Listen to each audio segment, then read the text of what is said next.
Hello, everyone, and welcome back to the Lunatics Radio Hour podcast.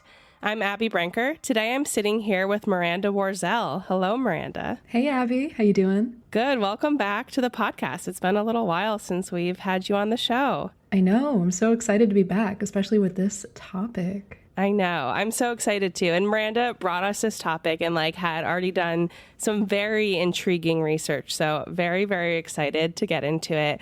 If anyone isn't familiar with Miranda, she's been on the podcast several times before in several capacities. So I think it was 2 years ago now, which is wild. Miranda came on to talk to us about Yule and Samhain and kind of the pagan histories associated with those holidays, which are still some of my favorite episodes that we've ever done.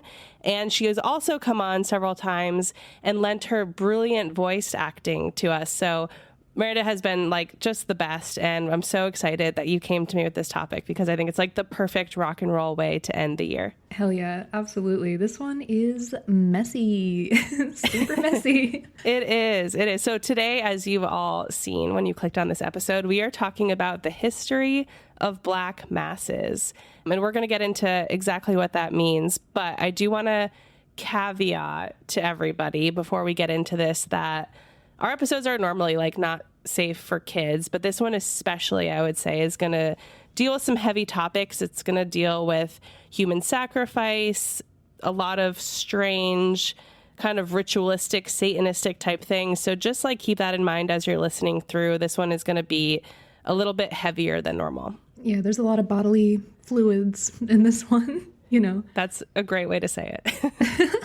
One more thing before we jump into the topic today. So I do want to mention Miranda has a brilliant Twitch channel. Miranda, do you want to tell us a little bit about that so people can come find you? Yes. So I am on Twitch at Bedtime Stories ASMR. Sometimes we hang out, we chat a little bit, get in that sleepy mood. And I usually read stories that chat will vote on.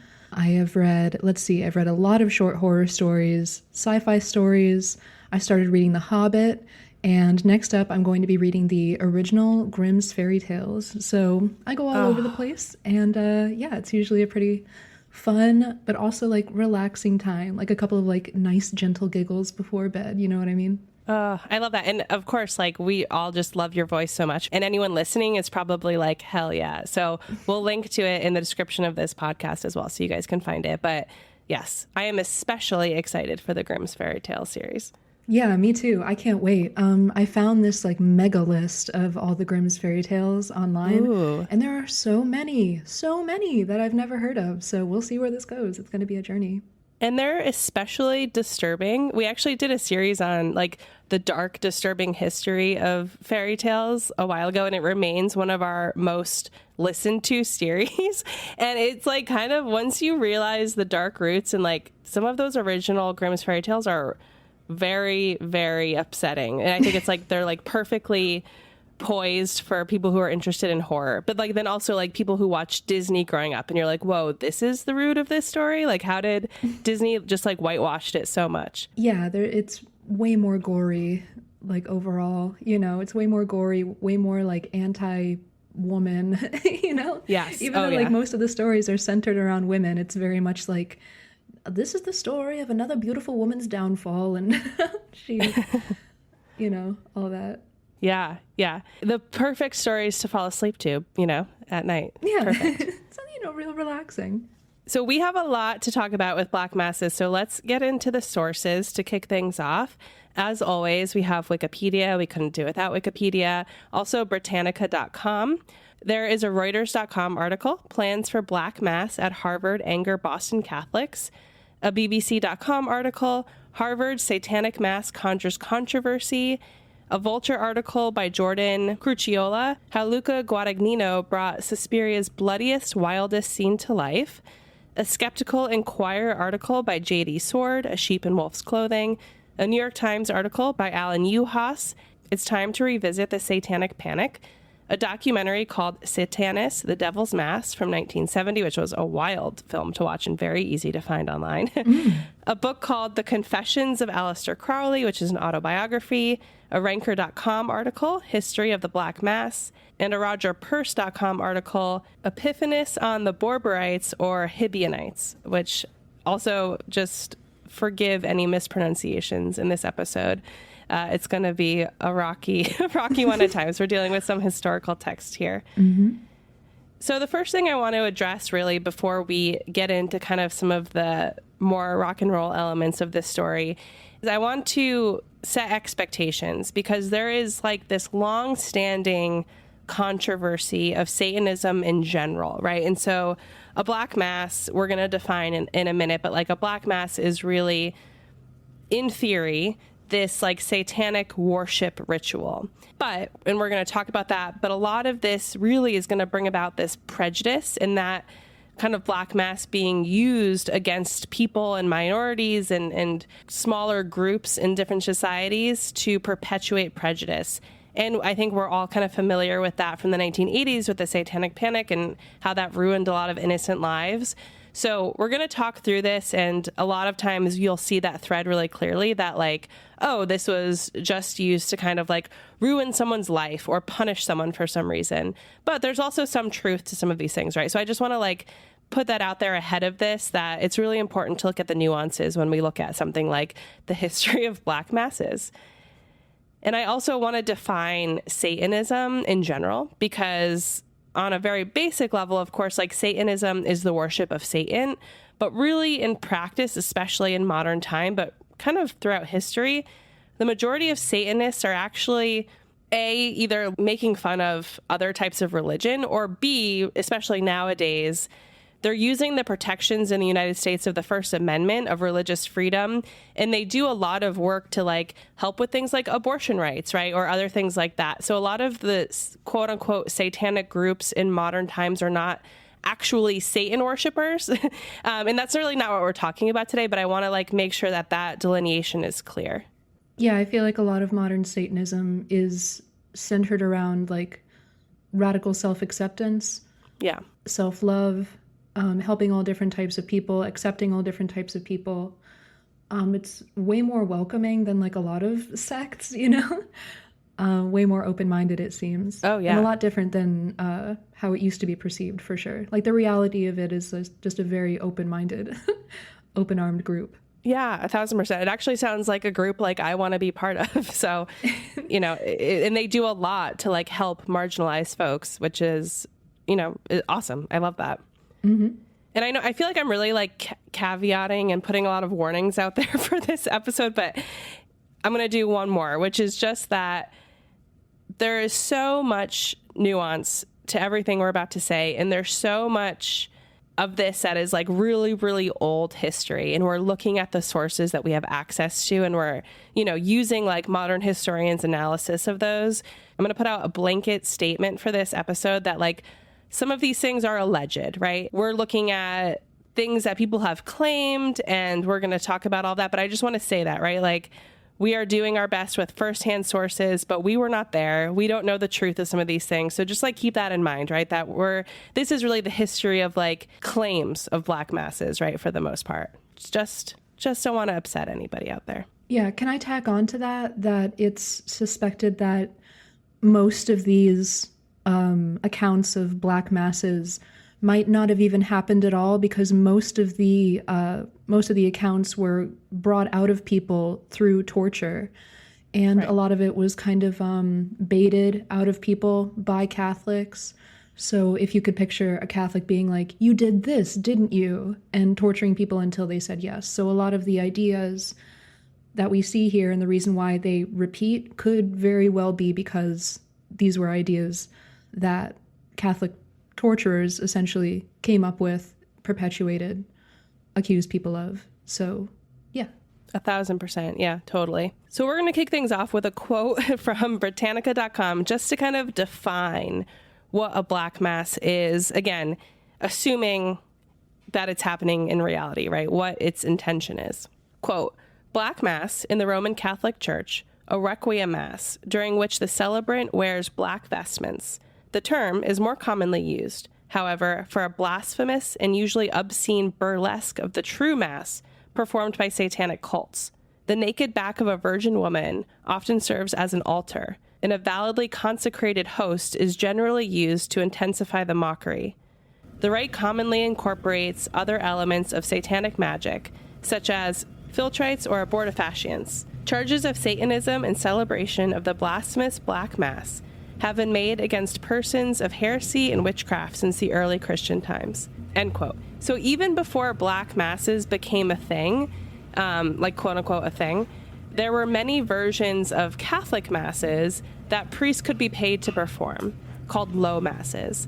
And this is kind of just like tracing the root of like deviations from this ritual of a Catholic Mass. So for instance, they were called like wandering or traveling clerics, and they could essentially be bought out. Like if you were like, hey, I need help with my crops or my harvest, you could approach one of these like wandering clerics and pay them to perform these different types of masses and rituals, which was like not really sanctioned by the church. And kind of was used by these like wandering people to make money outside of like what was officially okayed by the bigger governing body. But a lot of people point to this kind of practice as the first time we start to see deviation from the original Catholic Mass. Do you know if low masses were also performed by defrocked priests? Because I know that a lot of Black Masses, the priest had to be excommunicated from the church at some point. Right. I think that's a good point. And I imagine so, right? Like I imagine if you were excommunicated and you were no longer allowed to work in that way, like it would make sense for you to kind of travel around and try to make money and not tell people that you've been excommunicated, right? So I think that connection really makes sense. Got to make that money. That's right. And so as time went on, more and more parody type masses start to pop up, like even within the church. So kind of like this making fun of themselves entertainment version.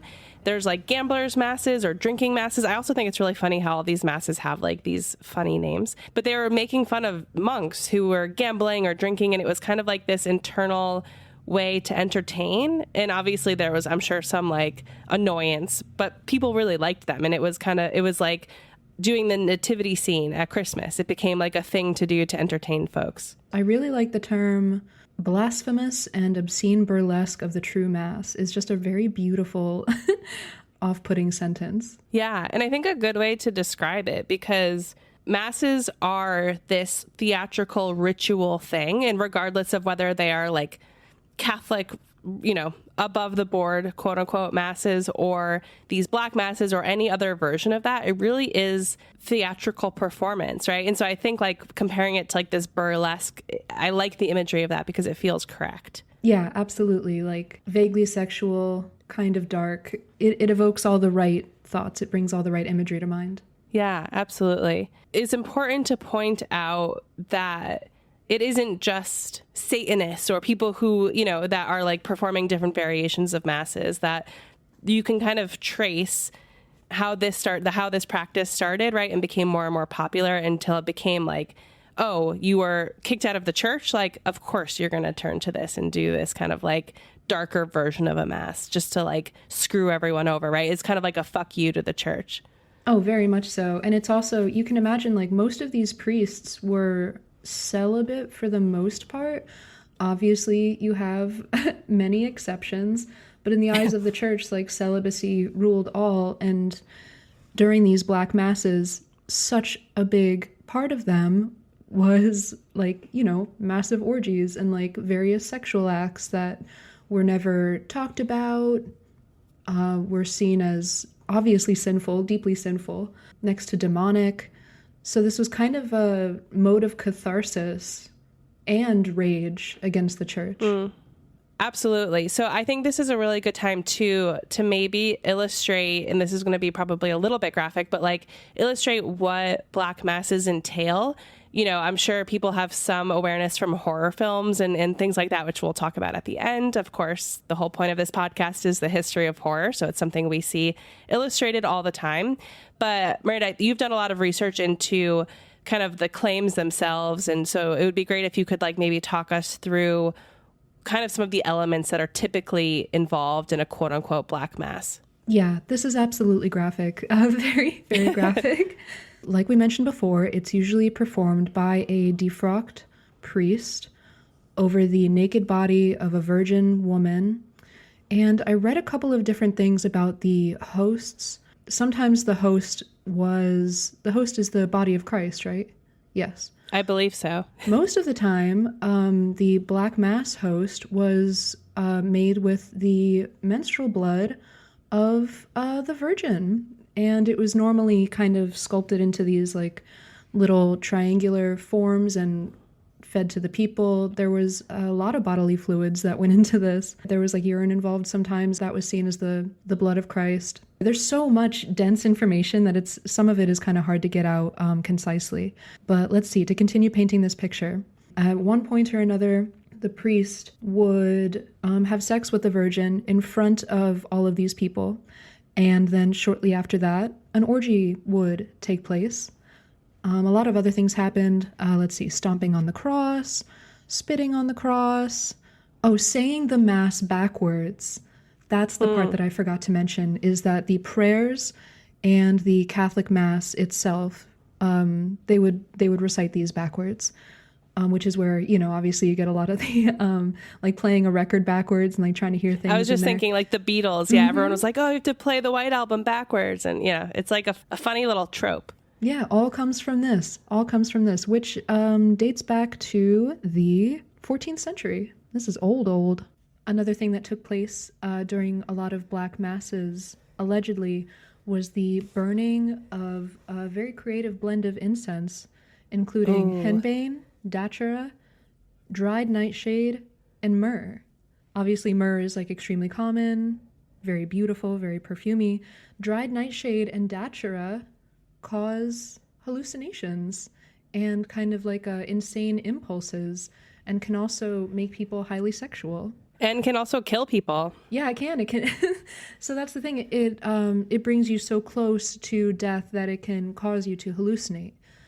So that's cool. That is the echo of incense being used during the Catholic Mass on those giant swinging incense holders, which are so beautiful. I just thought that was like a cool little detail too. Isn't it interesting how the powers that plants have, that like plants can make you hallucinate? It's just crazy to me. Plants blow my mind. They really do. Yeah, they are everything. I saw it in a meme where it's like plants are growing us to harvest us later, like when we pass. And I'm like, you know what? Yeah, and I really respect it for sure. Learning more about like mycelium networks also will fucking blow your mind. Like that's a whole other world that we are sort of living to feed, right, without knowing it. Wild. Really, truly. The more you know, the more you get into it, it's like harder to stop. Super fascinating to think of, because some of it seems really, really upsetting, I'm sure, right? Like sacrifice and all of these other things. But then there's some things which seem oddly innocent, like spitting on the cross or playing, reading the prayers backwards. Like it's just kind of, I think, funny to think of like what a Black Mass in today's world would look like versus back then. But back then it was, not to minimize it, but it's just some of the elements that we're going to talk through today seem like, especially when we get to the Knights Templar piece, it just feels like very like innocent. It's like, oh, boys kissing boys and like people spitting on the cross. Like, oh, that's, sounds kind of like a good time. Yeah, in 2022, we're like, this sounds like a normal party. I don't see what the exactly. Problem is. Yeah.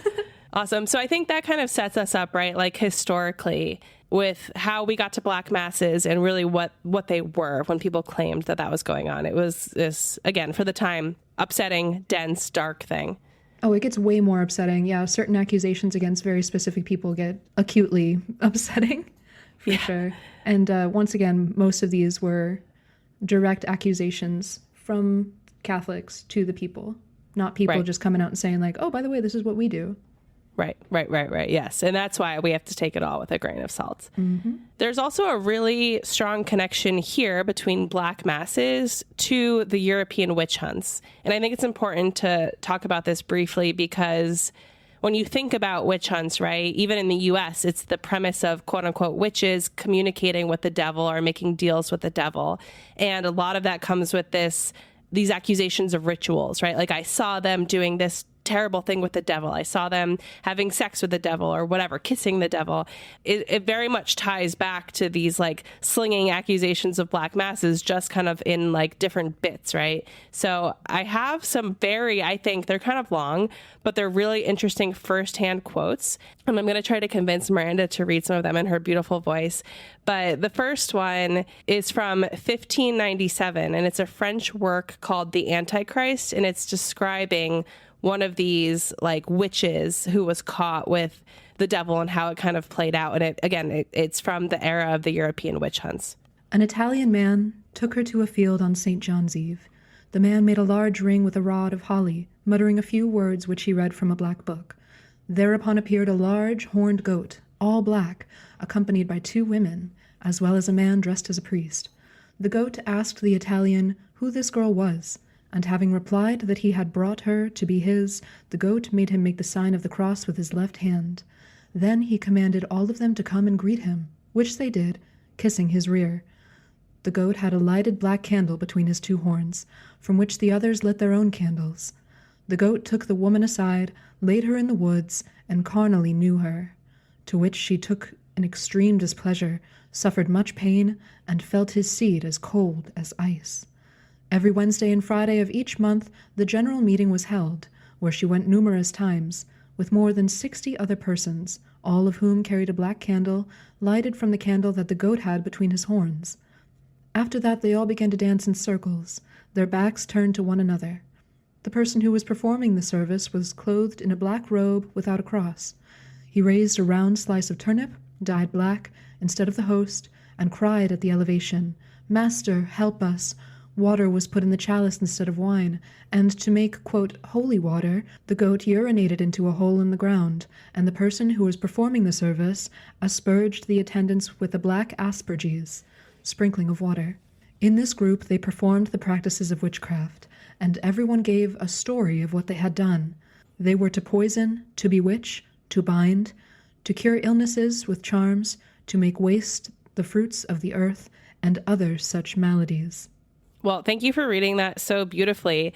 And I think it, again, illustrates like what the idea of a black mass is. But this one is like with the devil himself, like as this goat, which is really fun because we see that in some modern horror films.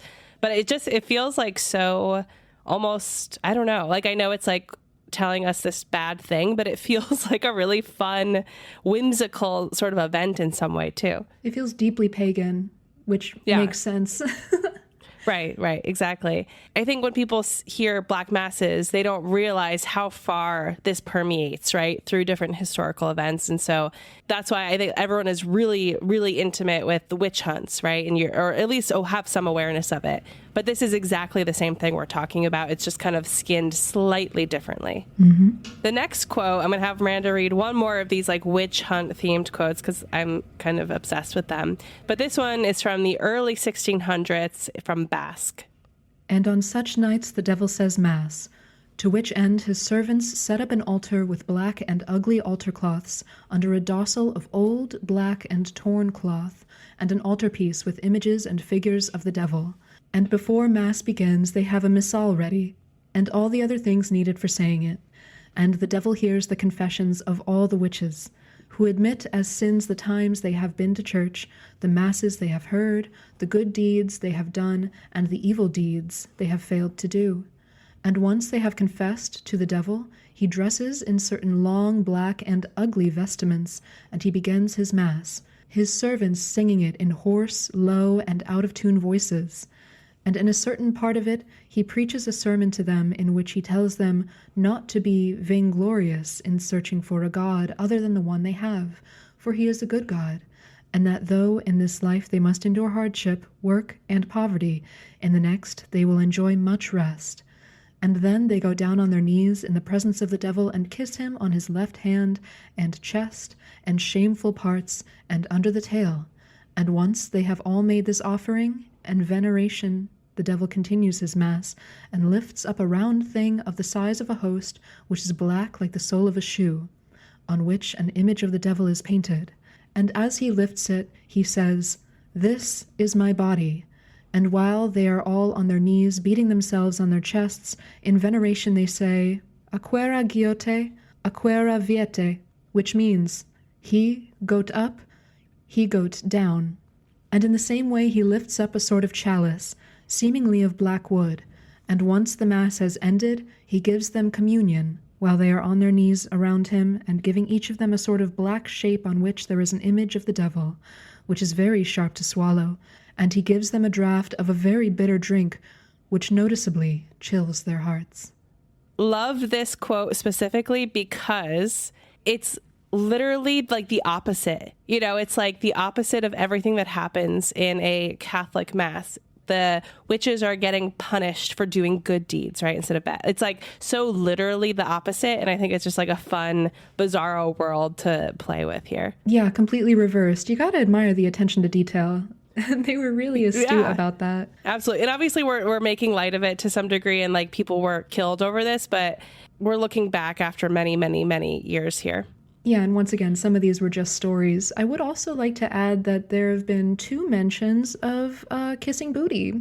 And so and there's more to come. Yeah, there's a lot of booty kissing. There's a lot of, quite honestly, like cunnilingus, fellatio mentioned. Pretty much normal sexual acts were seen as like the epitome of blasphemy, like which once again just sounds so normal in 2022. And I think also goes into the same theme of creating this sense of shame for things that like literally everybody is doing that we still I encounter today to some degree, right? I was not raised really religious, but I have friends who were, and I know kind of what that evolution is like realizing like, oh, everybody does have sex before marriage. Like still in 2022, there is that sense of shame sometimes when you're coming from like certain religious texts, that realizing like, oh, this is normal. This is fine, you know? Mm-hmm. So speaking of booty kissing, let's talk about the Knights Templar, because that was one of the main claims against them. But to set the scene, so the Knights Templar, who I was aware of the name of the organization, but I didn't know a lot about them. So they were a Catholic military order. They were founded in the year 1119. And for over 200 years, they worked to protect travelers as they visited holy sites. So they were headquartered in Jerusalem, and the idea was as European travelers went to Jerusalem to visit some of these very Christian, sacred, quote-unquote, holy sites, they were set up to make sure they had safe passage. They also were actually a group that fought in many wars, right? And so that was also a piece of it. So they were kind of like self-appointed protectors, but also they had a lot to do with the Crusades. They fought in the Crusades and were one of the most like well-armed groups there. Outside of that, they kind of lived very similar to monks, with the addition of extreme military conditioning. So their day was really training physically, becoming strong, fighting, but then also like a lot of their day was spent in prayer, right? And in church and in worship. I'd like to throw in that the Knights Templar took a vow not to marry. All of them had to. Mm-hmm. So they were also, celibate, right? In the same way a priest would be. Celibate with women. Right. And so, yes, the allegations against the Templar included worshiping false idols, spitting on the cross, quote unquote, homosexual acts, and indecent kissing. Again, none of that really screams sin to me, but I'm going to quote here from Wikipedia. Quote, according to some historians, King Philip, who was already deeply in debt to the Templars from his war against England, decided to seize upon the rumors for his own purposes. He began pressuring the church to take action against the order as a way of freeing himself from his debts, end quote. Oh, that's interesting. I didn't know that. So even though some of these rumors existed, which again, like, sure, you have a bunch of guys living together in a bunker, like, you know, it's the same thing with monasteries. Like, of course, there's going to be things that happen, but it's being weaponized against them because of some political debt or land war, which we're going to see over and over again with this. Despite the fact that most people knew these claims to be false, the drama only escalated, and it ended with many Knights Templar being arrested. Several leaders who refused to confess, even under torture, were actually burned at the stake. This devastating ending in like this tragedy, right? Again, all tied to like politics, which is just such a bummer. Yeah, absolutely. Absolutely. How many? There were Somewhere in the neighborhood of 114 members of the Knights Templar were executed for this accusation. A large, large number of innocent people. Yeah. I'd like to mention that while members of the Knights Templar were absolutely thrown under the bus for, committing homosexual acts, living together, kissing each other, Catholic priests were doing these same things, but they were protected under the church. And it was kept in silence. Nobody really talked about it very much. And I'm sure if you did, you would also get hanged or burned at the stake. Absolutely. Have you seen the film Benedetta by chance? Oh, no, I haven't. Tell me about it. Okay. Watch Benedetta. First of all, it's incredible. One of my favorite films of recent times. It tells this true story based on what we know. And I actually wrote a whole article about it on lunaticsproject.com because I just was so fascinated by it.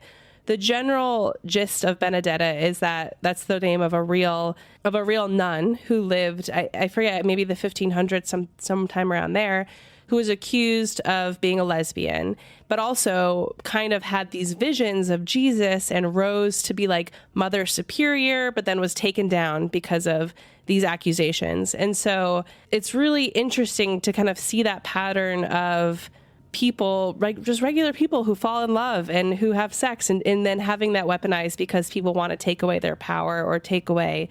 And her story is a little more complicated than that, but it's just something that we see over and over and over and over again. And it feels so transparent looking back in history, right? But also like you wonder nowadays, like when someone's looking back 100 years from now, like what kind of things are happening that we're maybe getting swept up in the witch hunt of, right? Because we're in it and it's too close to us. So let's talk about Baron Giles de Rais, who was a French lord and knight, and he was born in 1405, just to give you a sense of like where we are in history. This is not really relevant, but I love the fact that he actually fought alongside Joan of Arc against the English during the 100 Years' War. That's where we are in history. Oh, I didn't even know that about him. I just knew the creepy bits. But to your point, the best known part about him is not that. It's that he was an alleged child serial killer. So around 1435 or so, Ray started to withdraw from society. So he was kind of this prominent political person, military leader. He was up and up, right? And he had very privileged background. Obviously, he was noble. But he started to kind of withdraw from that track of like political and military greatness and invest all of his time and money into this play that he had written, which also I think is really interesting. I'm quoting here from Wikipedia. The play consisted of more than 20,000 lines of verse, requiring 140 speaking parts and 500 extras.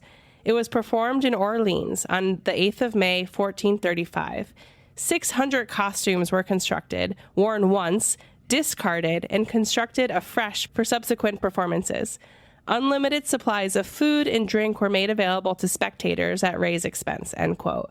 So it's just like this incredibly lavish, like unnecessarily lavish theatrical performance that he's like obsessed with. And that's like it becomes like his whole purpose for life. Wow. So a true showman through and through, and definitely kept that up.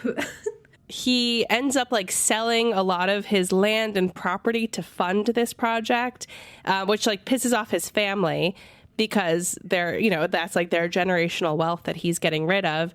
And so Ray's family actually is so concerned about his spending that they went to Pope Eugene IV, the Pope, and they were successful in getting Ray labeled as a quote unquote spendthrift, which meant that he could no longer sell property to support this play or for any other reason. Which again, like somebody being labeled as a spendthrift to me is just so silly. But like at the time, it was like this horrifying thing to be called. Another persecuted visionary.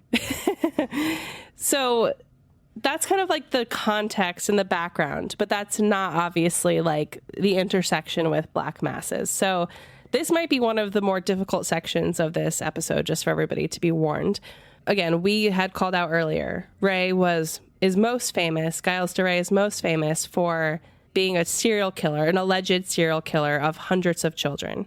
If you look at kind of the allegations against him, the case that a lot of people make is that he was led to this path by his experimentation in the occult, which is, again, something that comes up often with this. People who are interested in the occult get blamed, right, for that making them murder hundreds of kids. But here's a little quote from Wikipedia about a demon named Baron that he was trying to summon. Quote, "As no demon manifested after 3 tries, the marshal grew frustrated with the lack of results. Pertali said Baron was angry and required the offering of parts of a child. Ray provided these parts in a glass vessel at a later evocation, but to no avail, and the occult experiments left him bitter and his wealth severely depleted." Yeah, he was trying to do all this in order to gain riches and power, which is extremely ironic. Just goes to show, once you start messing with demons and the devil, it's all trickery and deceit. And like, you think you're, the classic, you think you're asking for something specific enough, but it's never specific enough. Like, they're always going to get you some way, somehow. 1,000%. He got his power and his fame, but none of which were for the reasons that he wanted. Exactly, right. Like, when you Google him now, his name comes up very quickly, which is impressive for somebody from the 1400s, but it's overwhelmingly negative and disturbing in its core. Careful what you wish for. So let's talk about the child murders. Like I said, this is going to be one of the rougher aspects of the episode, so if anyone wants to skip ahead a few minutes, definitely this is the time to do that. But Giles de Rais confessed not only to murdering these hundreds of children, but also to raping them. And all of this happened over the span of only 8 years.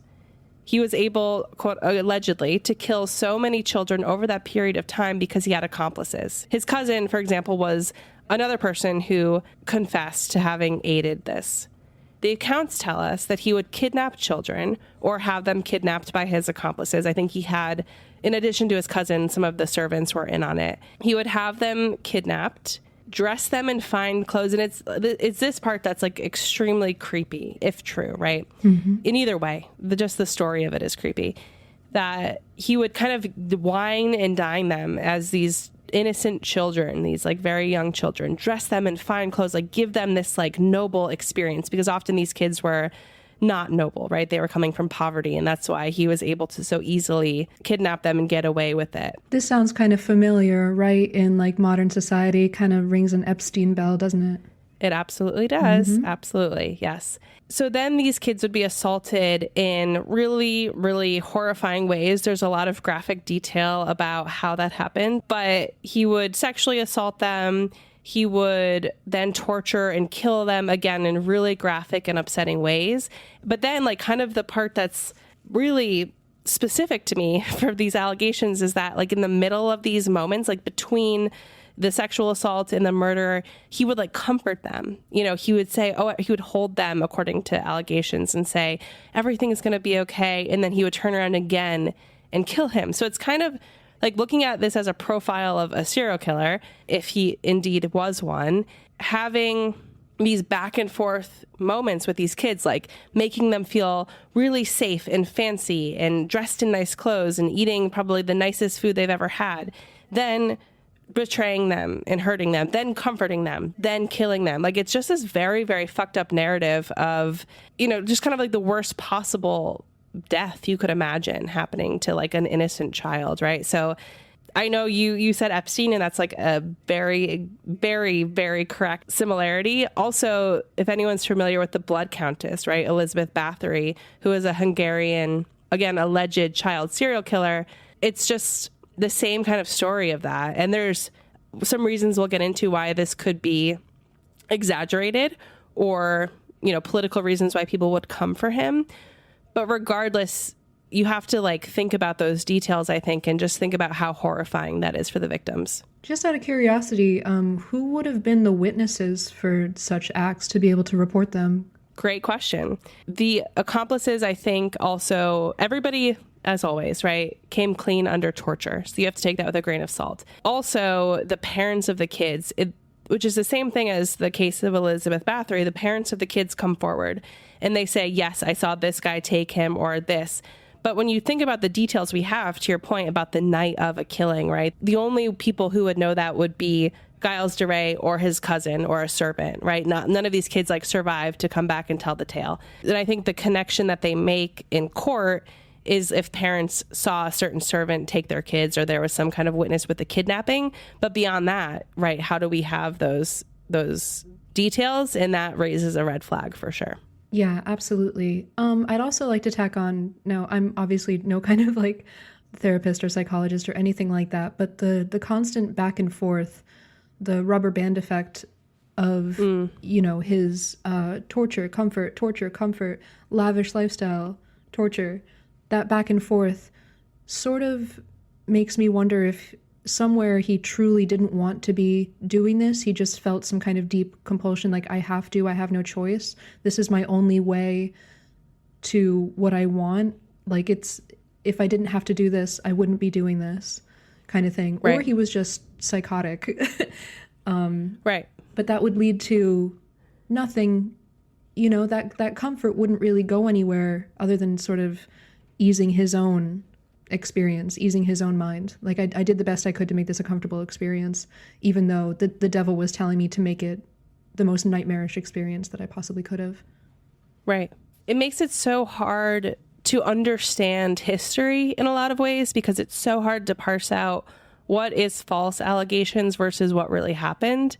And you have to like kind of assume a lot of it, take it with a grain of salt, but also like, is there some truth to these things? But it's, and also like coming from a totally different era where we're not familiar with the politics and this and that and the language, it also adds complexity to looking at some of these firsthand sources and truly understanding it. So I think like it's just another good reminder that a lot of times we look at historical firsthand sources. We do it on this podcast all the time. And I think as a society we do it, but we really, don't know still, right? A lot of that could be fabricated for different reasons. It's just really interesting. It's kind of like until there's a time machine, right? We won't know. Yeah, exactly. So it's one of those things where if somebody felt inconvenienced by somebody's presence or just straight up didn't like them for whatever reason, they could fabricate a number of rumors that would very quickly lead to their death. This is also reflected like in Black Mass culture. Sometimes these rituals were to evoke the devil. Sometimes they were just an excuse to have a really good time. We'll talk about that later with the French aristocracy. And sometimes they would attempt to curse someone to death. That happened a number of times. It was just a group cursing of someone. So there was just a massive back and forth of just trying to get rid of people who they didn't like. You know what? I feel a little unsure about making this statement out loud, but I do think it isn't so dissimilar. Like I just went on this kind of like little mini rant about like, oh, it's so hard to know in history. But I also think like we have some better tools today, but that's something that comes up a lot, right? Like people do that shit still to people. And it's, I'm not saying it's important to like listen to victims and listen to survivors. And I'm not like trying to dissuade that, but I still think it's very easy, even on a micro level, to make accusations against someone and to like ruin their whole life, right? And so it's still something that's done, and it's just, I guess, like human nature, I suppose, if we're still doing it today. Yeah, absolutely. All of this is just exaggerated metaphor for things that we're still experiencing, like you just said. Like people still curse each other, this and that. When I was just starting to get into witchcraft, I kind of ignored the importance of protection. Like protection spells and circles and this and that. I was kind of like, oh, that's only for people who are in like, deep shit or whatever. And now I realize that no matter what it is that you are doing, even if it's just stating gratitude, everything has to be coupled with protection.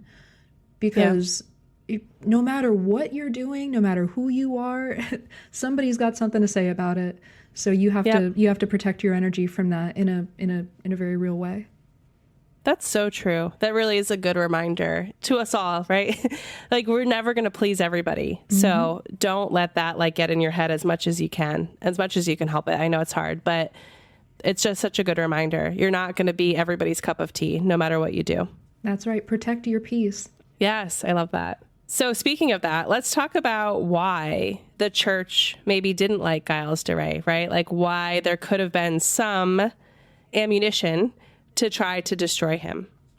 So I'm quoting from that Skeptical Inquirer article by J.D. Sword, because he put it beautifully. Quote, on May 15th, 1440, Giles tried to recover land in Saint-Étienne de Mer Moor, which he had ceded to the Duke of Brittany. Giles burst into the chapel during Mass and proceeded to kidnap the priest, who happened to be the Duke of Brittany's brother, Jean Le Ferron. As one can imagine, this didn't go over super well.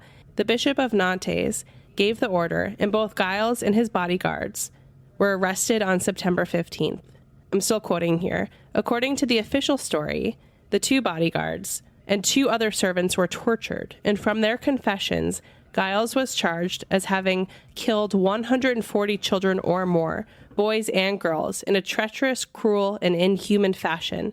That the said Giles de Rais offered the limbs of the said innocents to evil spirits, that both before and after their death, and as they were expiring, he committed the abominable sin of sodomy, and abused them against nature to satisfy his illicit, carnal, and damnable passions, end quote.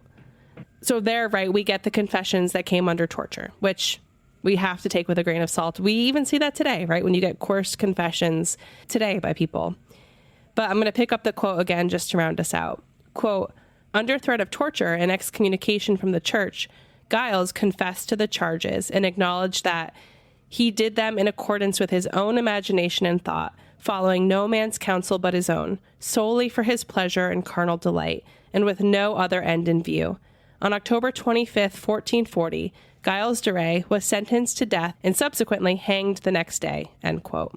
See, like, even that's, like, contradictory with other accounts that we've heard. Like, just the fact that he said, like, I just did this because I wanted to do this directly contradicts the, like, doing this for the desire of power and riches and just obeying the devil. Right, doing it for this occult practice and, like, yeah, it's like a deal with the devil in its very, like, basic format. Mm-hmm.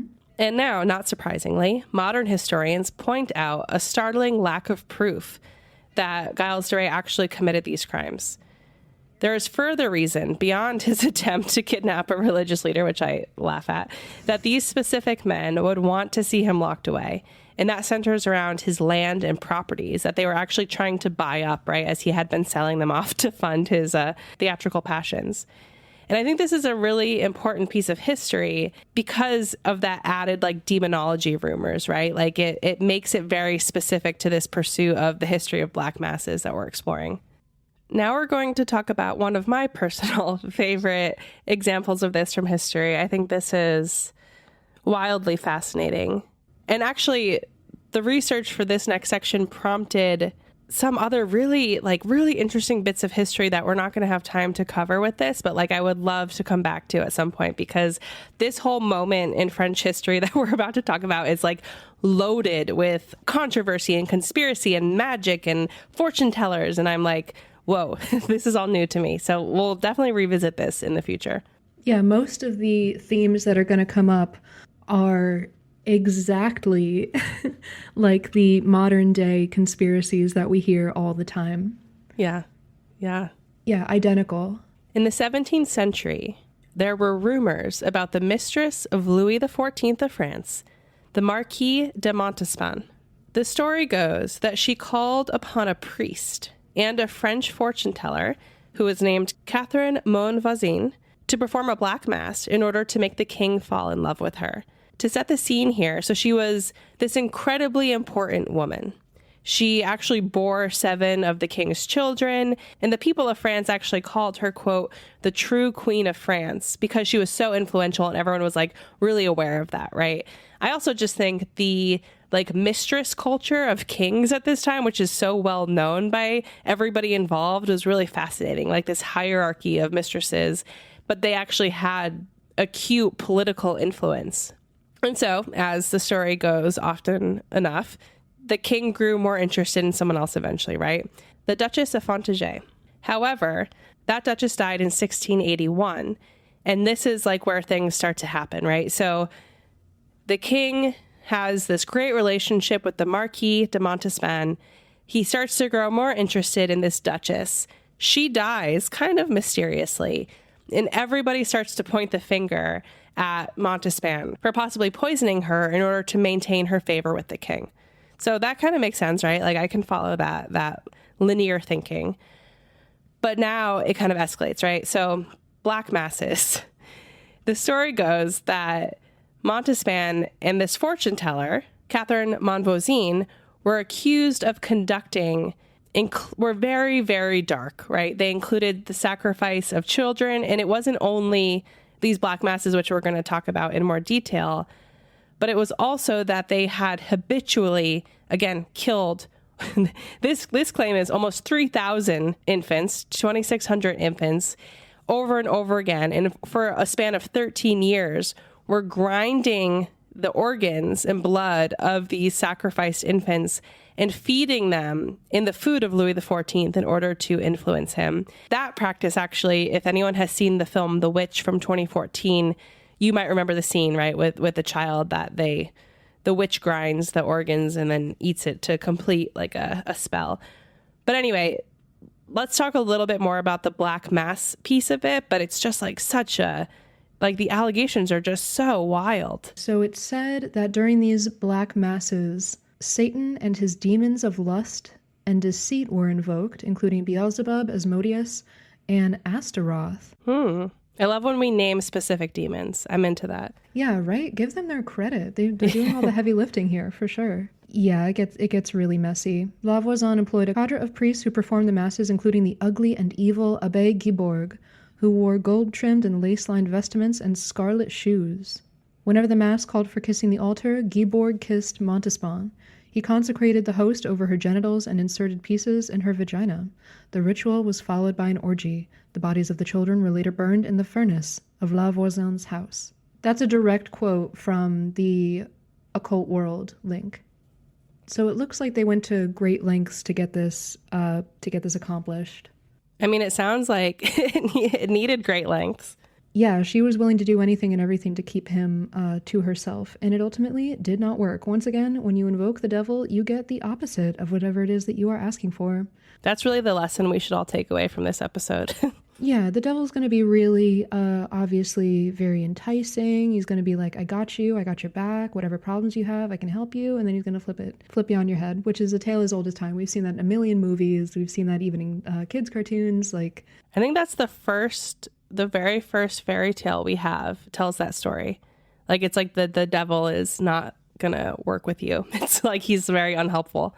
Yeah, definitely. And extremely enticing. Because obviously, like, with invoking the devil comes all of these theatrics and this, these lavish parties and over the top everything. So it becomes kind of like sort of like a peacock feather effect, right, where it's very much like, look at me, come here. Ooh, don't you want a little part of this or something? Right. The razzle dazzle. Yes, that razzle dazzle of the devil.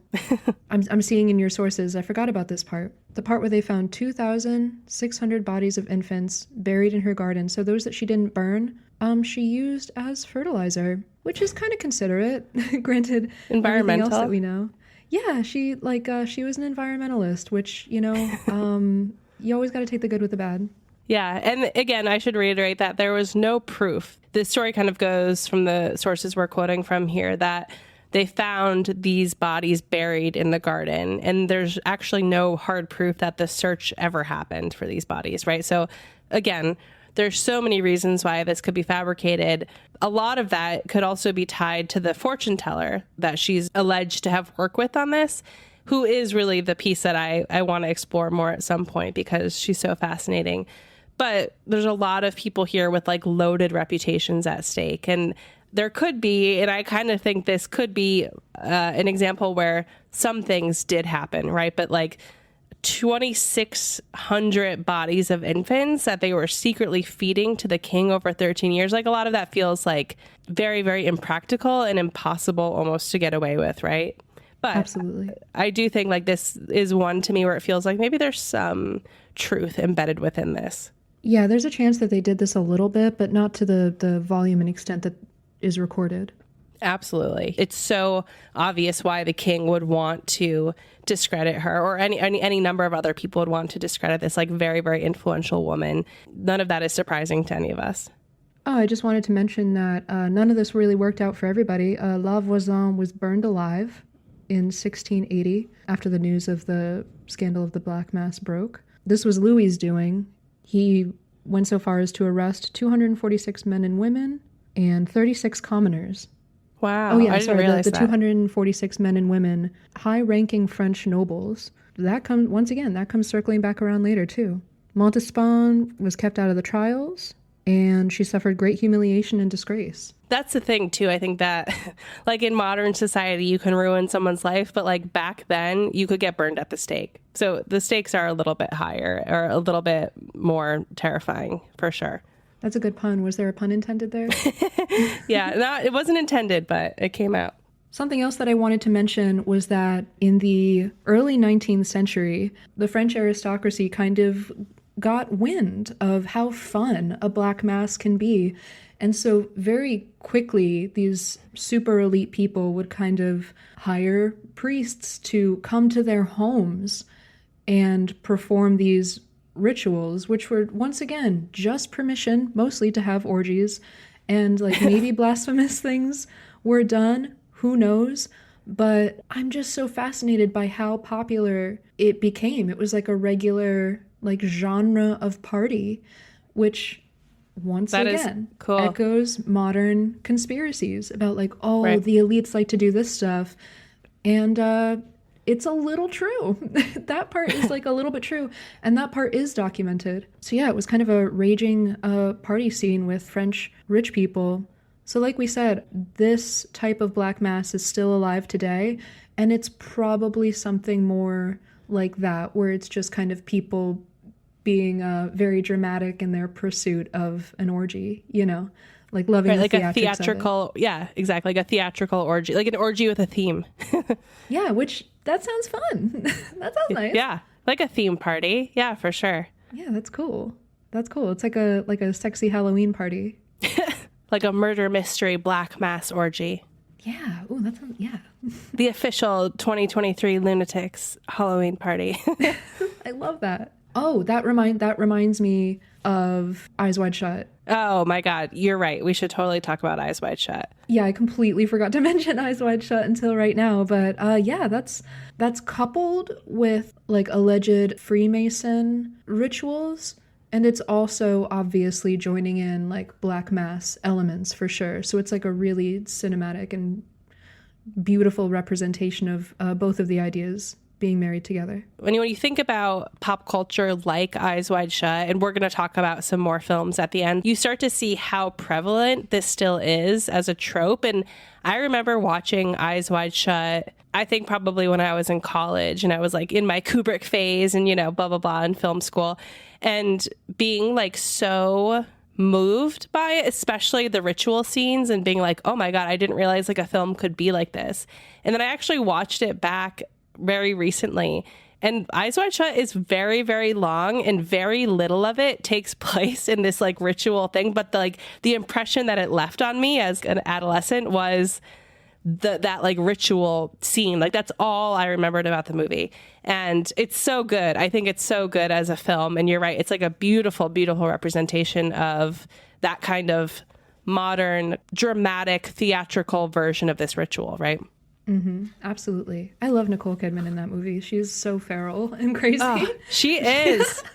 She is so good. And I also really love that like Tom Cruise looks so short next to her in that movie. Mm-hmm. They like really play up, like she feels so much more powerful. And I love that. Yeah, when she's laughing at him and just like doubling over. Oh, I think about that all the time. She's so cool.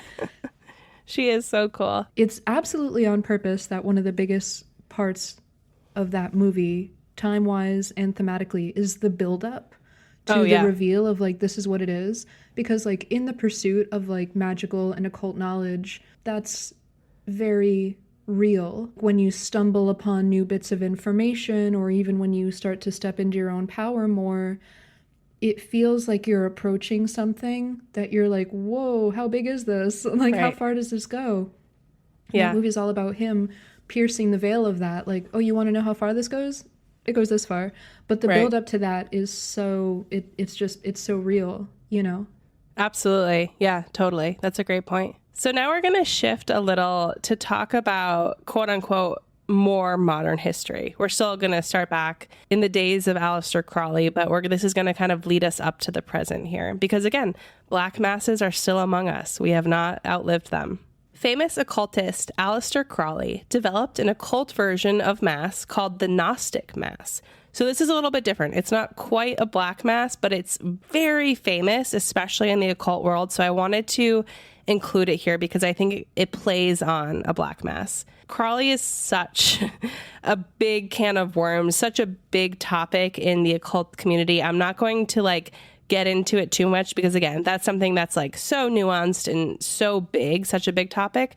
But I wanted to include this and know that there's a lot more to discuss with Crowley. If anyone wants to, I would encourage you to listen to the last podcast on the left episodes about Aleister Crowley. I've listened to those too. It's been quite a while since I have, but I've been meaning to read some of his books. In particular, I believe it's called Diary of a Drug Fiend. Yeah. Yeah, this guy was a whole bunch of messy. Yes, and he had some influence in tarot and other things, right? So just had his fingers in every pot that we as modern, or I'll speak for myself, me as a modern person who's into spiritualism and paganism, he really took a lot of these historic things and had his little fingers in them and influences the way we think about them now. And his little sausage fingers in all of these magical sects. But what you need to know for the purposes of this episode is that Crowley developed a religion called Thelema. And I'm going to just quote from him directly from his autobiography here, because he explains in his own words what a Gnostic Mass is and why he came up with it. I'm actually going to let Miranda read it because she is very eloquent. While dealing with this subject, I may as well outline its scope completely.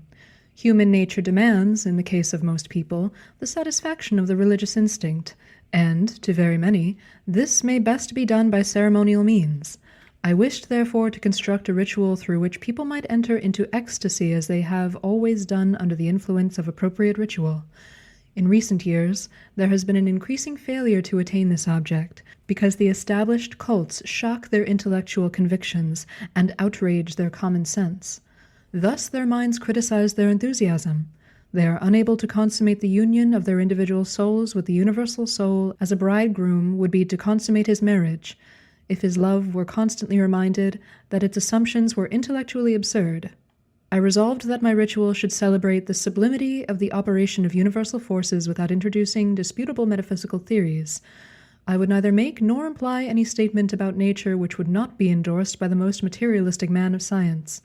On the surface, this may sound difficult, but in practice, I found it perfectly simple to combine the most rigidly rational conceptions of phenomena with the most exalted and enthusiastic celebration of their sublimity. So that is a quote from Aleister Crowley's autobiography called Confessions. And just to give everyone a sense, I realized I didn't mention, he is operating late 1800s, early 1900s. So that's the time period that we are now. And I think this is really interesting because it's not quote unquote a black mass, but it kind of, you can almost see the through line here between some of the more modern stuff we're going to talk about, where black masses become more either theatrical or really this celebration of almost a free love, lower your inhibitions kind of a thing, right? And so it's kind of a very poignant turning point in the black mass timeline. Moving on to another famous occultist, Anton LaVey, who I actually didn't know a ton about before this, so it was really interesting to learn a little bit more about him. And I watched that documentary that his group had put out called Satanists from 1970, which again, if you just Google it, you can get a free link immediately.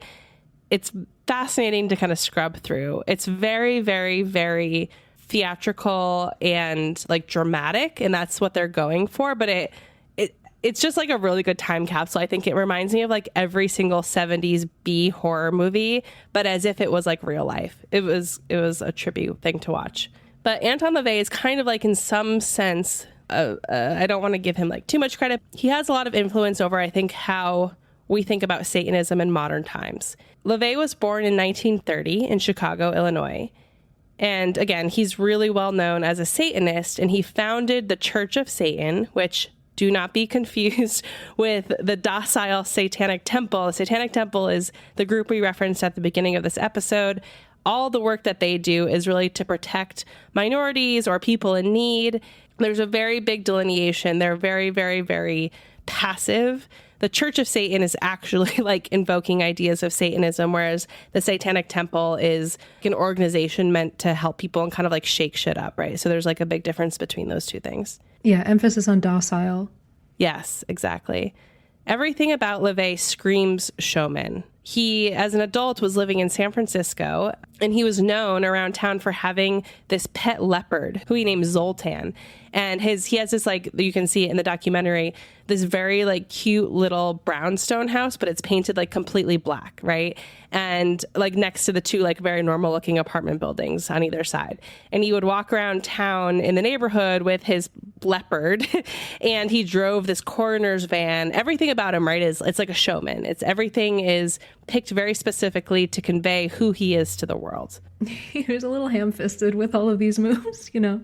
He didn't want God. anybody to miss him. Like, he wanted everybody to know, this Yes. is what I am, this is what I'm all about, this is what I do. No mystery, you know. Yeah. Which you got to admire, because most of this history is shrouded in mystery. And for somebody to come out and be like, oh no, this is what I'm all about, like cards on the table, is like, got to respect it a little bit, even though it's pretty gaudy.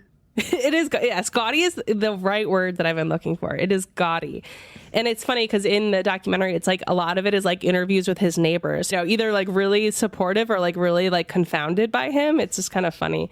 But like he obviously gets off on that in a way, right? Like the reactions from people. He's a whole thing, you know, and we're not going to give him too much credit, but. No, he's an edgelord. Yes. Oh my God. Yeah. So before he founded the church, he actually worked as an organist and a paranormal investigator. So that's been his deal, right? Like that's his whole life.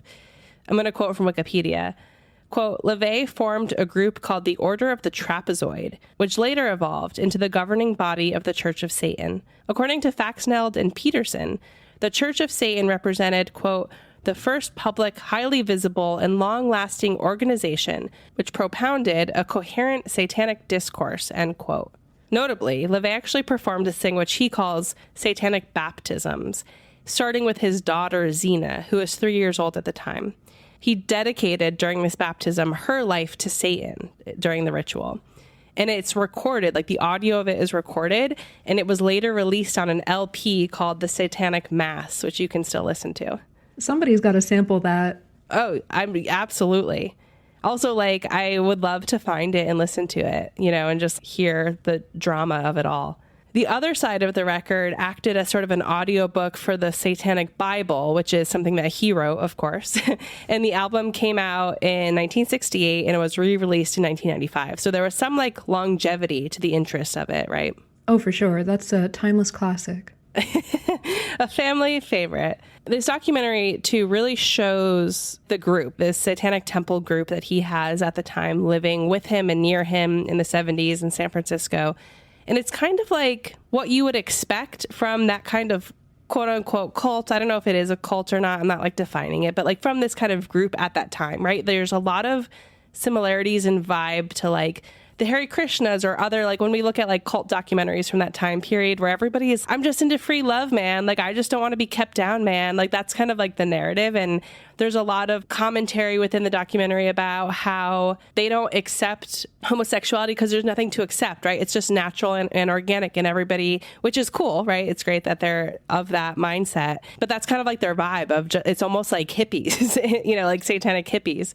They do talk about one thing that I think is interesting, because a lot of it is about sex. But one thing that's really interesting is that there's this moment where LaVey is being interviewed and he's saying, you know, like, yeah, like we're into free love and sexual freedom as long as nobody gets harmed if they don't deserve it. And you're like, well, like almost consent, but like, what if you think they deserve it? Like, what does that mean? You know, like, yeah, what constitutes I don't know what that deserving means. it? Right. It's called consensual non-consent. It's like a kink, which kind of falls under the BDSM umbrella. This kind of sounds like that, but I'm not going to diagnose this because it could have just been people who were a little high on power, you know? Yes, totally. And I also, you know, I don't know enough about like any like allegations or anything made against him, but I assume you could tell from the documentary, he has like lots of naked women sitting at his feet, you know, like he has his core group around him. Yeah, he had a little vibe going. A lot of these people would have at one point probably fallen under the category of Borberite, which I would like to kind of touch on what exactly that means. So in short and in layman terms, a Borberite is somebody who, it's just like somebody who likes to eat and somebody who likes to participate in group sex. And while participating in group sex, be extremely accepting of all things like if the women involved are on their periods, or if there's like urine involved, and also like fellatio. It's like people who are accepting of all these things and participate in it with ecstasy. Right. This dude that we mentioned at the top of the podcast, his name is Epiphanius.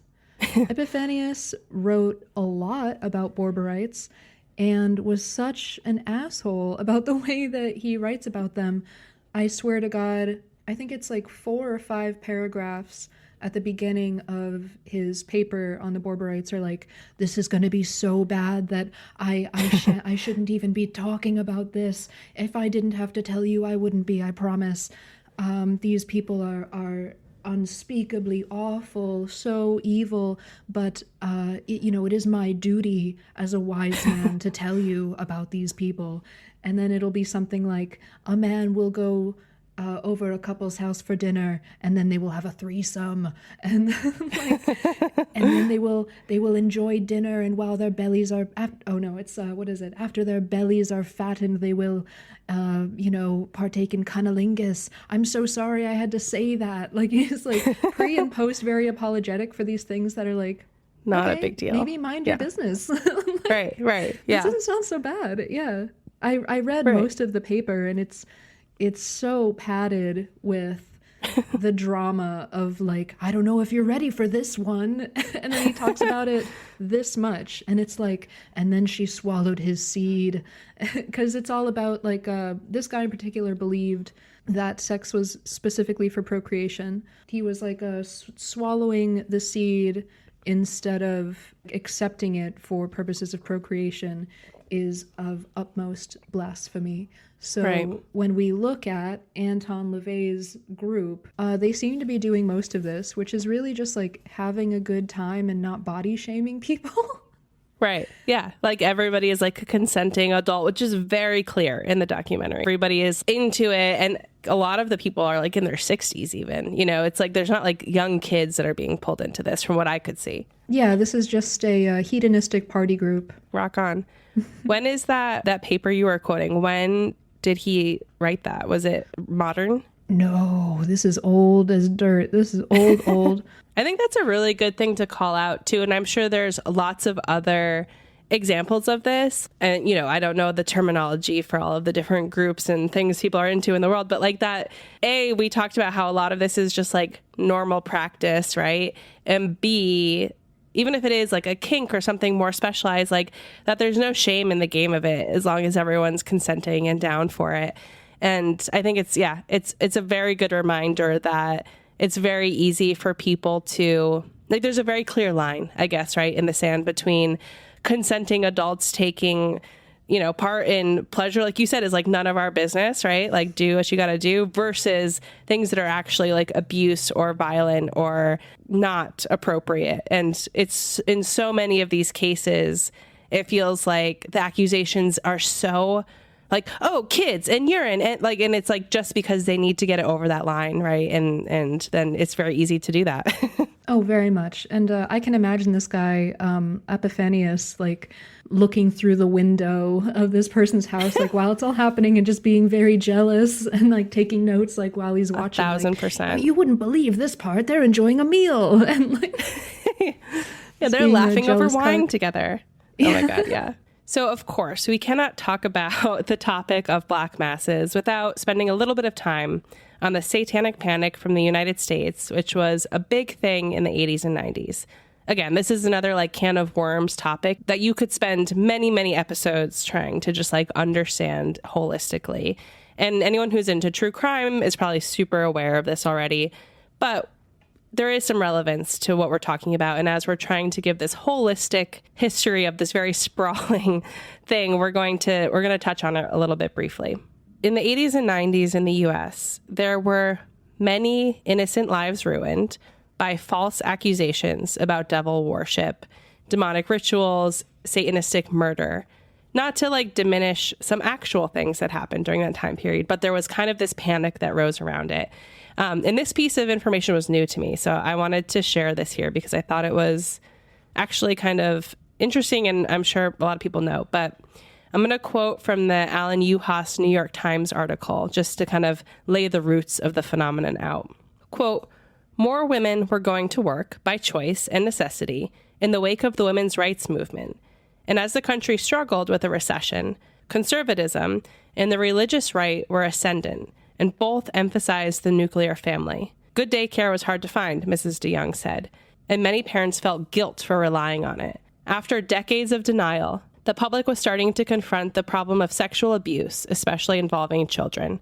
So I want to pause there because there was sexual abuse that was happening, right, in the U.S. We all know that. That's a huge thing. I don't want to say that that didn't happen or that that is exaggerated, but that compounded with some other things that were happening to kind of like create this almost like witch hunt type panic that happened in the country. The article points out that a book called Michelle Remembers by Michelle Smith and Lawrence Padzer was released in 1980 and set fire to the fuel. So this is the piece that I wasn't aware of, this book. The book, which is now totally discredited, was co-written by a Canadian psychiatrist and his patient, which they actually ended up getting married later too. So there was a lot of like crossing the line stuff happening there. They used memory regression therapy, which again is not considered an actual form of therapy, to bring forth fictionalized trauma suffered by Smith involving satanic ritual abuse. So I don't know enough about her specific case. There could have been actual trauma and abuse that she suffered, right? But the point is that this therapy, this way that they went about trying to recover those memories, brought about fictionalized satanic ritual, like black mass moments, right, in her childhood. And there was no actual evidence provided, and none of the claims were validated at all. For context, there are over 12,000 unsubstantiated claims of satanic abuse that came up during the Satanic Panic. And again, just putting the line in the sand between child abuse, which is a very real, terrible thing, and like satanic abuse, which could be real, but isn't always real, right? And when you have 12,000 claims of that happening, it was this huge thing that swept the nation. And understandably, right, parents who were used to being home, maybe, who are suddenly working, they weren't there with their kids, they felt guilty about that. Suddenly, all of this stuff came up. And there's a lot of really great, like, investigative podcasts that have journalists at the core who are really doing real research into that can tell those stories better than I can today. But I think it's important to kind of mention that even in the 80s and 90s, right, this fear of Satanism was really real and still existed and still did a lot of harm to people. Yeah, that's crazy how recent it was, all things considered.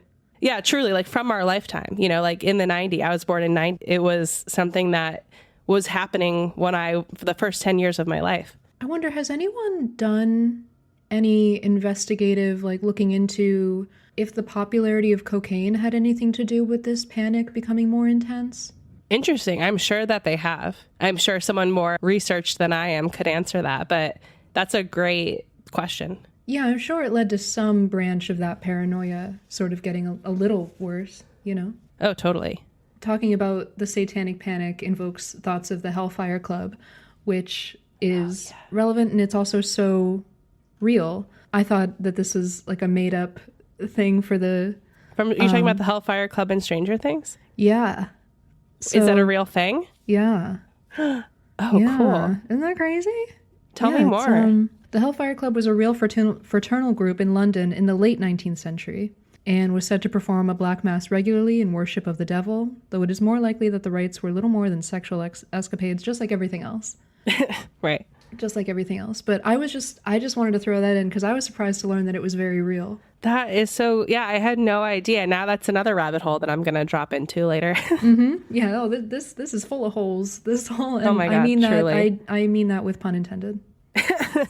So there's one final little piece of like very modern history that I'm going to leave us with on the history side here, because I think it rounds this out really well and kind of puts a little cherry on top of this ice cream sundae we've created here. In 2014, some Harvard students were planning to hold a satanic mass on campus, a black mass, right? And so this would be purely quote unquote educational, They wanted to kind of reenact a Black Mass while they had a narrator providing historical context.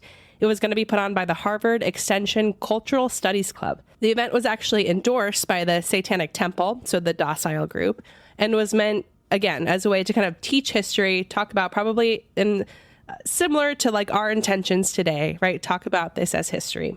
However, as expected, local Catholic leaders were incredibly upset about this, so upset that it sparked like this major controversy in Boston. And if you look this up, you find endless articles about it. The club was quoted in a Reuters article saying, quote, "Our purpose is not to denigrate any religion or faith, which would be repugnant to our educational purposes, but instead to learn and experience the history of different cultural practices," end quote, which is like a pretty fun excuse.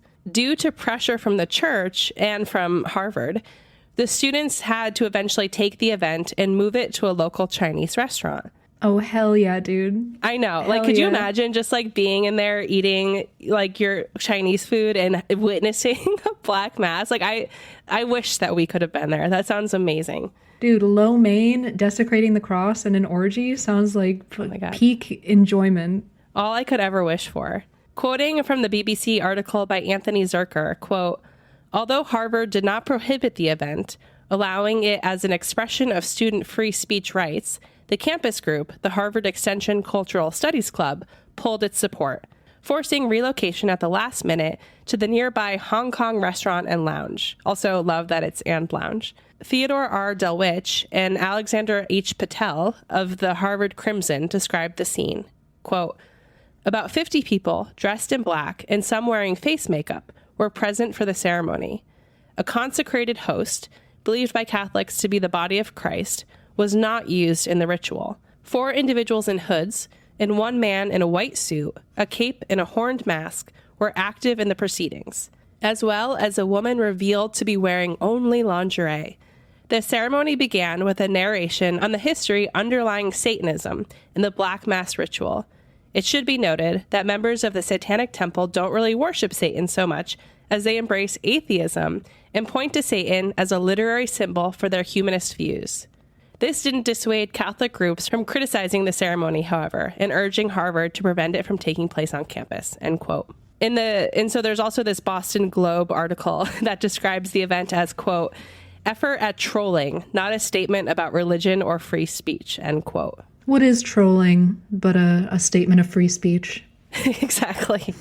Exactly. And I just thought that was like a really kind of comedic and fitting way to end this, right? Where it's the whole point of the original Black Mass is making a mockery of Catholicism and or like making a deal with the devil. But I think holding like this Black Mass at a Chinese restaurant is almost like making mockery of a Black Mass. You know, it's like almost like mockery of the mockery itself. And I just think it was like a perfect little ending to this. Yeah, that's a meta Black Mass for sure. That's right, a meta Black Mass. Before we move on to discuss the horror films, right, that use these themes for entertainment, I did want to pause. I know we've said this throughout, but I just think it's a really important thing to pause on before we finish out here.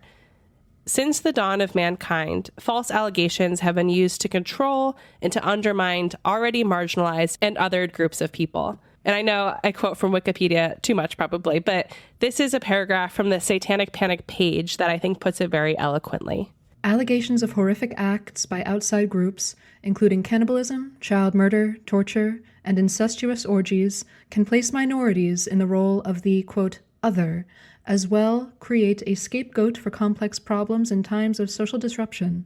The SRA panic repeated many of the features of historical moral panics and conspiracy theories, such as the blood libel against Jews by Apion in the 30s CE, the wild rumors that led to the persecutions of early Christians in the Roman Empire, later allegations of Jewish rituals involving the killing of Christian babies and desecration of the Eucharist, and the witch hunts of the 16th and 17th centuries. Torture and imprisonment were used by authority figures in order to coerce confessions from alleged Satanists, confessions that were later used to justify their executions.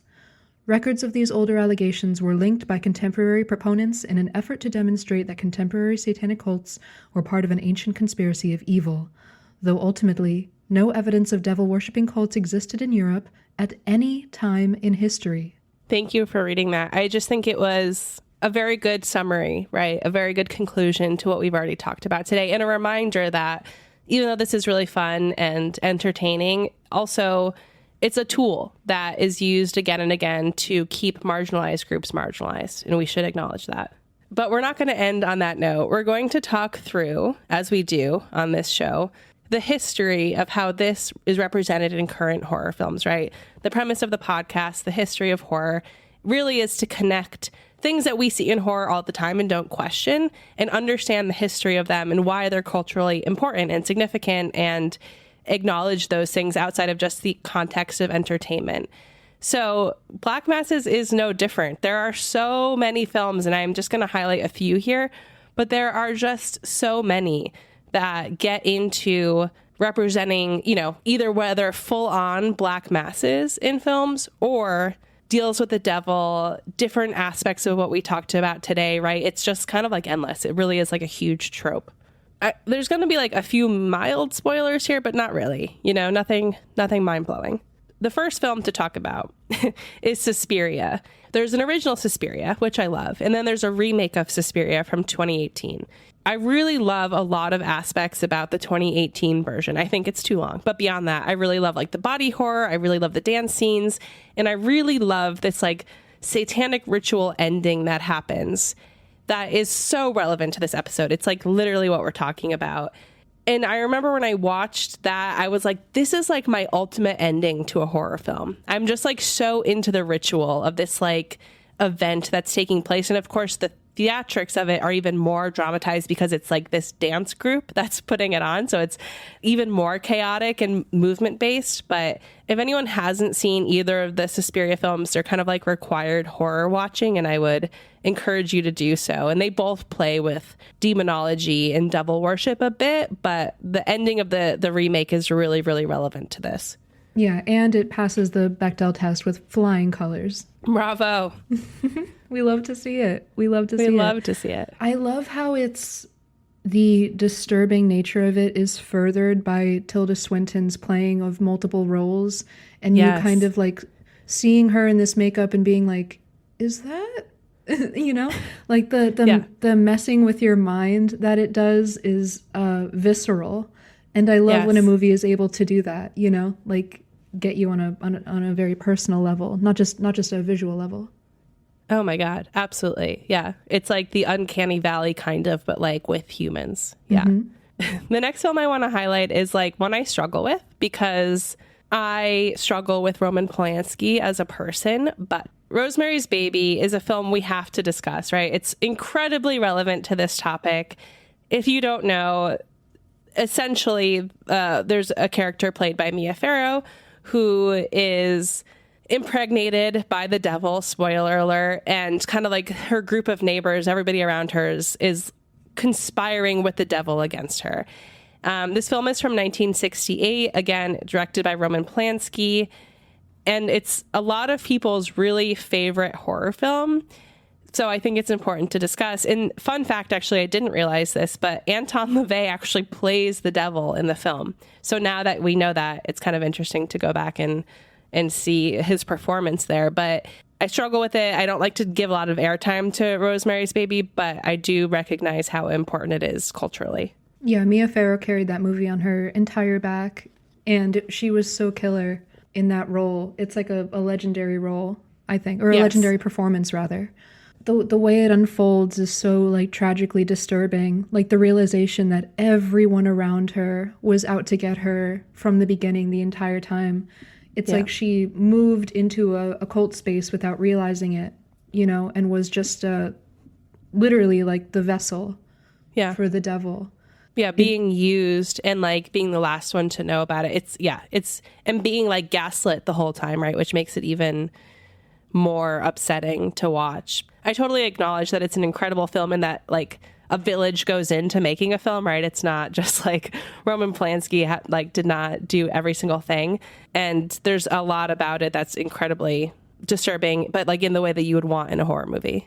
Yeah, true psychological horror. And I wonder how much Anton LaVey had to do with the movie. Like if his church put like a little bit of money into the project, you know, to also try to rile people up. I mean, it's kind of interesting because it's clearly from his perspective, like this amazing opportunity at celebrity. But I never like realized that, you know, as a modern viewer. So I wonder at the time, like how it was marketed, if they're like with Anton LaVey of the Satanic, you know, whatever. There's also one of my favorite films, Jennifer's Body from 2009, which has a satanic ritual. It's not a full on black mass, but it does kind of have this dealing with the devil. It's kind of like a mini ritual, I would say. And I just think you all know, I love that movie. I think it's so good. And I don't think it has enough credit out there. So if you have not seen Jennifer's Body, please go watch it. Definitely recommend. I'm glad that it's grown into a cult classic. Yes. Yeah. Totally. Another cult classic, The Witch from 2015, right? Which we did talk about a little bit before. And I changed my tune on The Witch. When I first saw The Witch, me and Alan watched it many years ago, probably right when it came out, on like a tiny, tiny screen. And we were both kind of like, oh, like it's kind of boring. And then I rewatched it this year because I was like, everybody loves this movie. And I'm like, oh, it's my favorite movie ever. Like The Witch is so good. We just like watched it on a tiny screen and like missed everything. But it's great. And it's super relevant to this episode. I don't want to give a lot of spoilers with The Witch because I think it's great to go in blind. But it's kind of like Puritan era New England dealing with the devil. I'll leave it there. It is so, so successful in illustrating how enticing the devil is to traumatized people. It's so beautiful and poetic in that way, I think. Oh, yeah. And even just like visually, like they use only practical lights when they film it. So like the candlelight itself, like they're not using light like movie lights. And it's, I think, just like as a feat of filmmaking, it's so beautiful to see that. And it really does, I think, help to put you in that time period, in that place and time. 100%. Robert Eggers, like through and through, is batshit crazy in his pursuit of realism to that degree. And then like artfully presenting it. I love how most of his movies are about the darkness, you know, so to speak, like enticing people into like that part of that part of their souls, you know? Very beautifully put. On the other end of the spectrum, there's a very, very silly horror film comedy from 2017 called The Babysitter. And there's also a great film, I think, which is kind of a comedy, but a film called Ready or Not from 2019 that I think is just a really great horror watch. It's really fun, and it's got that kind of satisfying Satan ritualism baked into it. Have you seen that film? I have not, but I am absolutely going to watch it tonight. Yeah. Oh, great. I can't wait to hear what you think. It's just like Alan and I watched it and we both had like very low expectations, and we looked at each other. Wow, that was a fun horror film. And because the Warrens, the complicated Warrens, were so obsessed with demons, some of the films from the Conjuring franchise explore this space a little bit.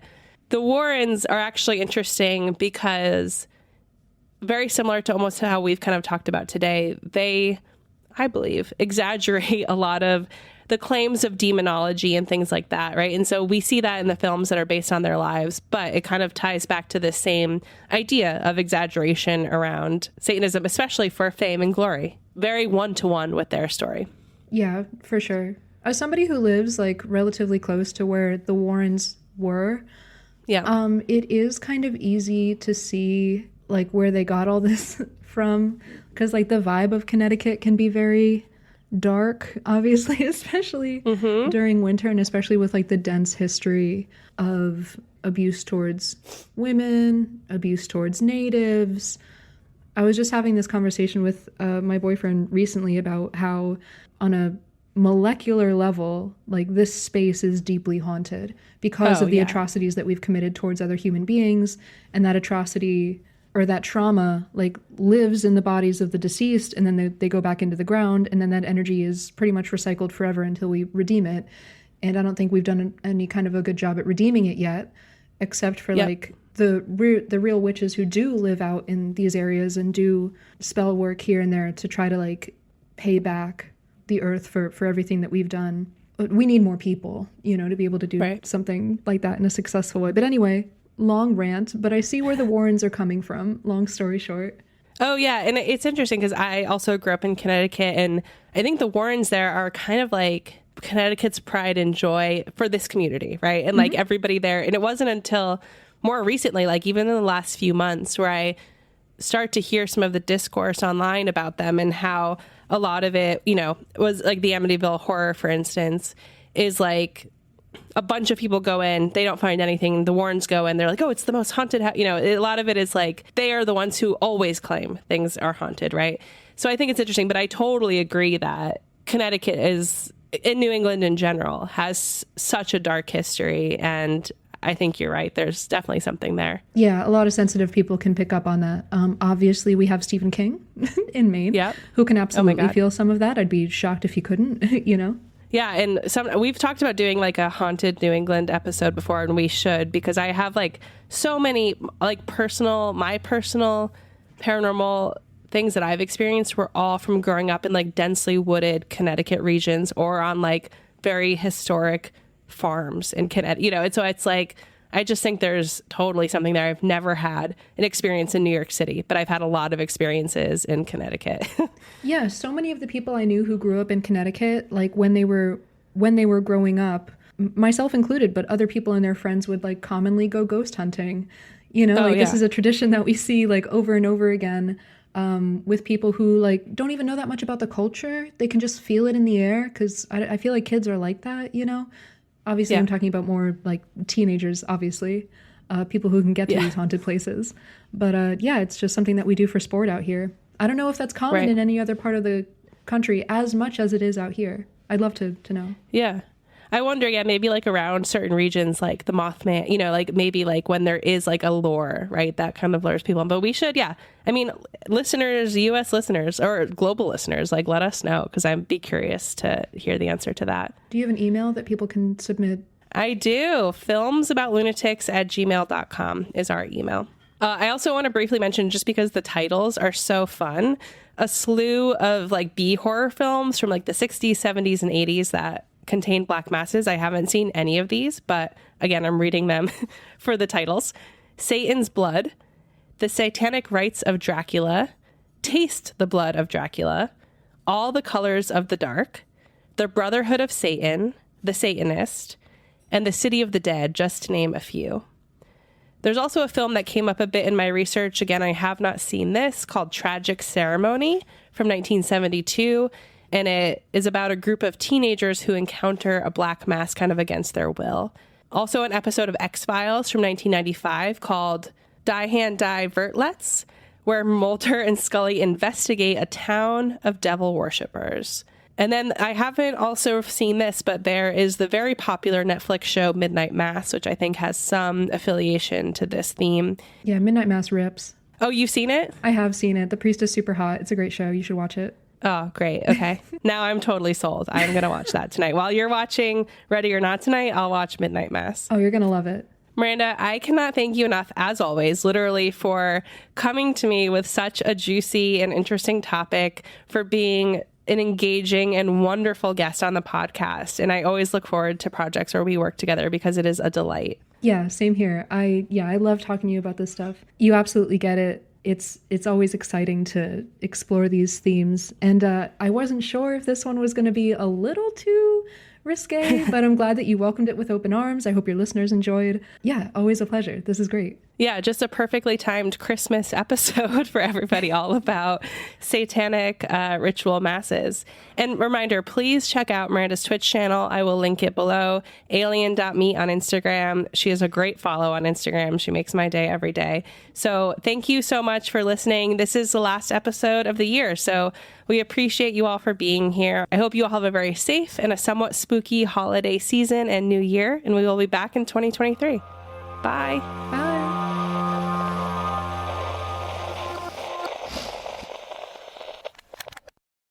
Thanks for listening. If you'd like some bonus content, consider supporting us on Patreon to access our patron-exclusive podcast, Horror Movie Club. Also head to lunaticsproject.com to check out our spooky merch and apparel.